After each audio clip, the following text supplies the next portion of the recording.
Today I'm reacting to your Friday Night Smackdown Hot Takes. Hot Takes is a weekly video series where I give you all a platform to be able to voice your thoughts, whether those are good thoughts, bad thoughts, or everything in between about the world of professional wrestling. So if you'd like to have your thoughts featured in the next episode of Hot Takes, make sure that you follow me on X because I ask for your hot take after every episode of Raw, SmackDown, and every WWE Premium Live event. And as always, don't forget to subscribe to this channel, ring the bell for notifications. If you're a wrestling fan, I am confident that you're going to fall in love with this YouTube channel because we always upload daily wrestling content. And don't forget, if you want even more daily wrestling content, to go check out the Patreon, patreon.com/SantiZap. Almost like 14 videos a week right now are being uploaded over there on the Patreon. So go check it out. Link in the description, link in the pinned comment. These are also videos that never get uploaded to YouTube, by the way. Anyways, let's read your stupid shit. I feel very oozy. The swerve they had us go through with the fifth member of Solo's side being Sami Zayn was a great twist. Seems like the play is 4v4 for the War Games match. Seems like that's all that we need. I agree emphatically. 4v4 is all that we need. Adding anyone else would just be overkill right now,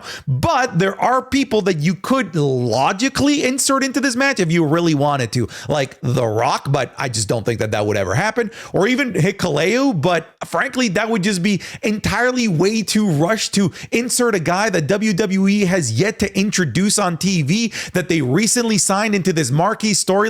That would just be entirely too rushed. The only people that should be going to war in War Games are the 8 people that we've been following thus far in this story. I do disagree with you. I don't think that the plot twist of Sami Zayn potentially being the 5th member of Solo's side was a good plot twist. I thought that it was kind of lame, honestly. It didn't work for me. It didn't work for me because I never once believed that it was even a possibility that Sami Zayn would illogically just randomly join Solo Sikoa, considering he would be joining the side that would be trying to kill Jey Uso, and him and Jey are still cool, considering that Sami's character is this like holier than thou guy that would probably never join somebody like Solo Sikoa.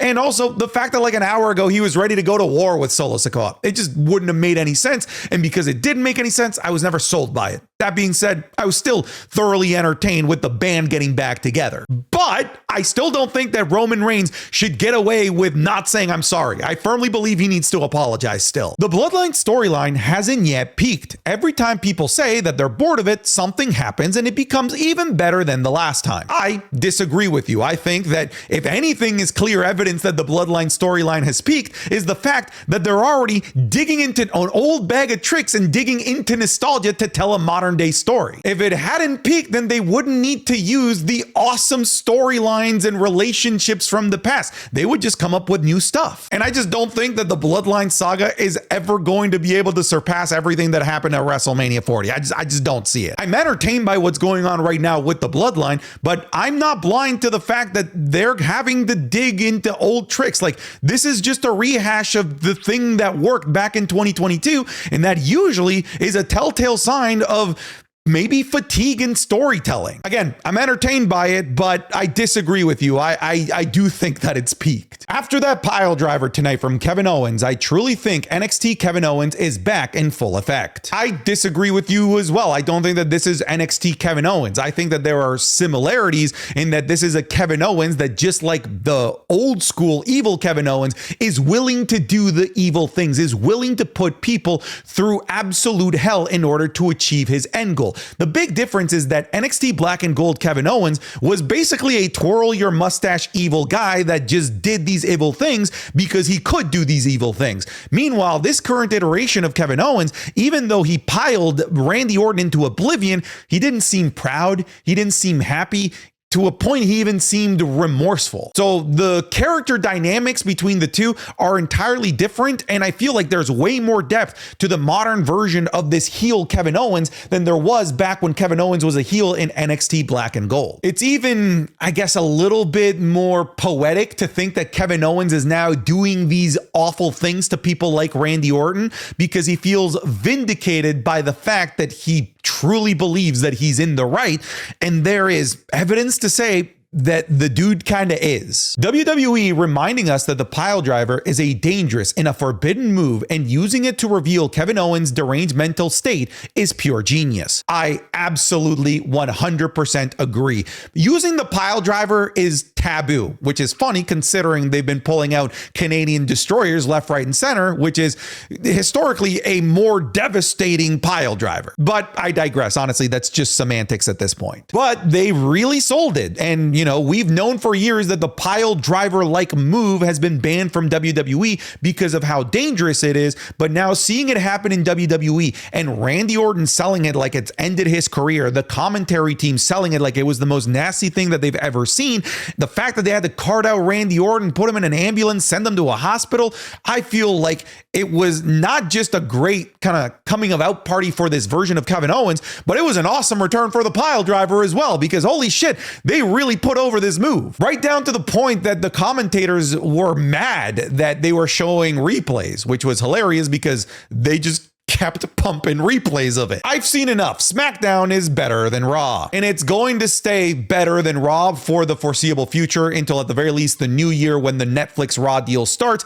because if I'm USA Network, I want all of the good shit to happen on SmackDown, because SmackDown is the show that's staying on the USA Network for the long run. So yeah, expect SmackDown to be significantly better than Raw until at the very least the new year. But it does sound like Netflix is gonna come out swinging, because they're asking for Roman Reigns, John Cena, Cody Rhodes, CM Punk. They want everybody. Roman still needs to apologize. I know. Dude, I cannot believe that time after time, this dude just continues to get his way without saying I'm sorry to the people that continue to get his back, even though for years he used and abused them. I don't get it. How charismatic is this Roman Reigns guy that he continues to get away without a simple I'm sorry? But yeah, dude, he needs to apologize. How many times have I been saying it on this channel that we need Roman Reigns on his hands and knees begging forgiveness from Jey Uso and even Sami Zayn, and of course Jimmy too. It's funny, I didn't think that they were actually ever going to explore this idea of Roman Reigns' apology, because I mentioned this like a month ago when the potential like rumblings of Jey Uso being inserted into the storyline started to happen. But now I needed to happen. For me to really buy into the unity of this group, I need Roman to apologize. Either Chelsea Green or Michin should be considered as the main choice for the inaugural Women's United States Champion. I'm very curious if this is only a SmackDown thing, or if the United States Championship is now a floater, or if maybe now there's going to be a Women's Intercontinental Championship announced on Raw. Either way, finally, thank God. How long have we been asking for this? Because NXT has had this for quite a while now, and it's been successful over there.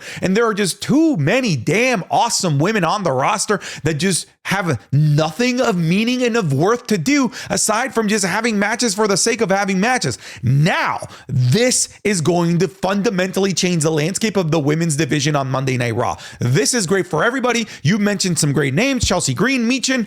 I could list like 7 more as well. I'm just excited to see where this goes. Really hoping that they announce a women's Intercontinental title too, and not just the US title. Don't get me wrong, I'm beyond happy that they're finally getting a women's mid-card title, but women's roster on Raw is definitely bigger than SmackDown's, and both rosters should have a chance. I agree with you. Again, if they can make it work on NXT, granted, NXT does have seemingly the most vast and best collection of female wrestlers on the planet today, but there is just too many women on both Raw and SmackDown at the same time simultaneously to just allow this to be a floater title. I think that the best idea for a floater title is the women's tag team championships. I like the way that they've been doing them as floating champions, going down to over to Raw, even down to NXT. I think that that should remain the floater title, but we should have identifiable mid-card titles for both Raw and SmackDown. And also, come on, like Netflix is gonna want a women's mid-card title too. With all the stars aligning for the original Bloodline, when is the perfect time to bring the wise man back? I don't know, dude. I thought that Paul Heyman would have been back by now. I really thought that Paul Heyman was gonna be part of the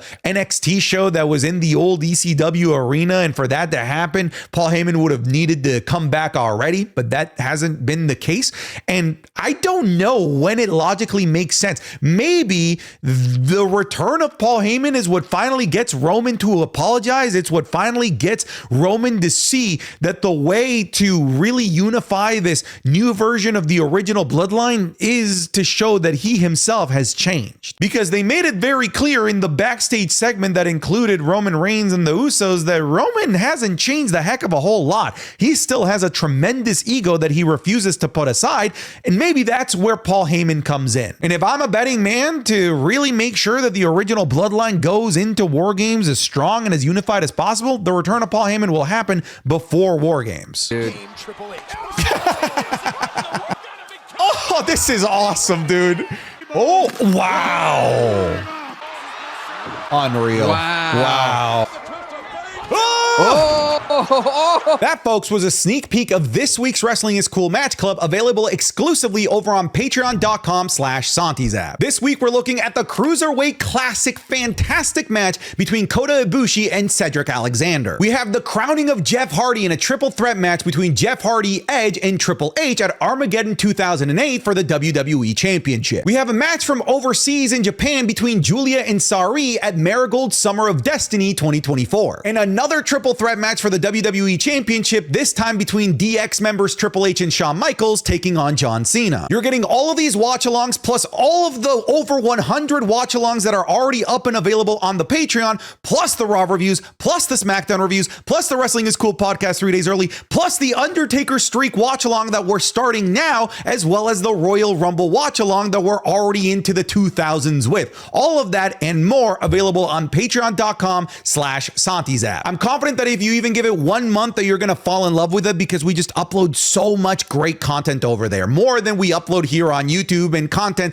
that just simply can never appear on YouTube. So go check it out. Try for a month. That's it. Link in the description, link in the pinned comment. Let's get back to the video. Smackdown showing again why it needs 3 hours. We didn't even have enough time for the US champ LA Knight tonight. Yeah, it's a bummer, but I'm kind of used to it at this point that something gets left out from a 2-hour show, whether it's a mid-card title, the women's tag titles, or something to do with the women. It just seems to be a rotating course of what will be omitted from this 2-hour show this week. And it looks like this week LA Knight drew the short straw. But I will say, a little bit odd to not have your United States champion off the back of maybe his best match of his WWE career at Crown Jewel in a title defense. I feel like we should have had some moment with LA Knight tonight. Not bashing AEW, but the way they sell Piledrivers versus WWE is night and day. I love how Corey Graves didn't even want to see the replay because of how dangerous he views the move.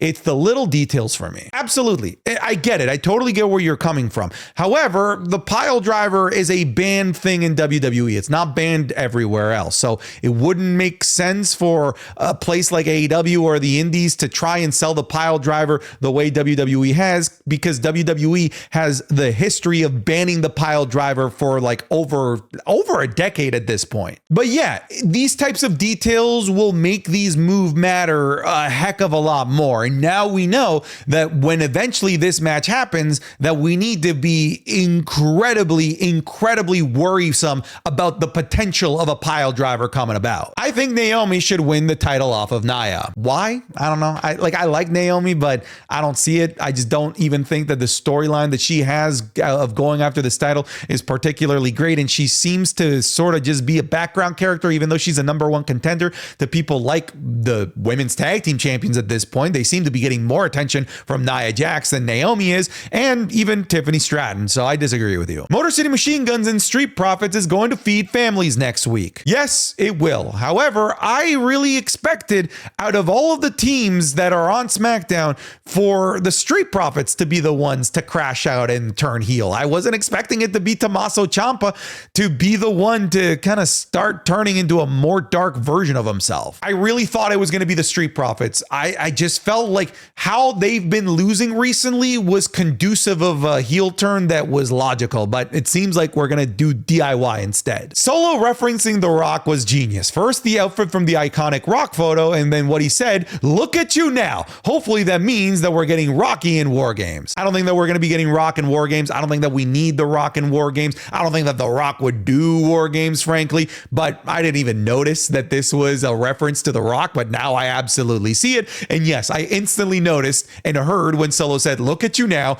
because that has brain rotted me to the core. SmackDown is so good, even young John Cena tuned in. Holy shit. Yeah, look at that. That does kind of look like a young time-traveling John Cena. Triple H has fumbled their breakup. It should have happened ages ago. I'm not convinced that this is happening. Not only should it have happened ages ago, but they've completely stopped exploring any sort of animosity between these two. They seem to be in perfect harmony at this point, which is so odd because for a while there, week after week after week, there was miscommunication and moments where Grayson Waller kept throwing Austin Theory under the bus that would have made for a justifiable babyface turn for Austin Theory. Now, I don't see it. Now, the babyface turn would seemingly feel random and out of nowhere. I feel like the train has left the station, folks. Kevin is right. Well, if it's on a shirt, then it has to be true, folks. Nobody wants to see Gargano versus Ciampa again. It was cool in NXT, but now I see them being in the same space as Viking Raiders. Dude, no.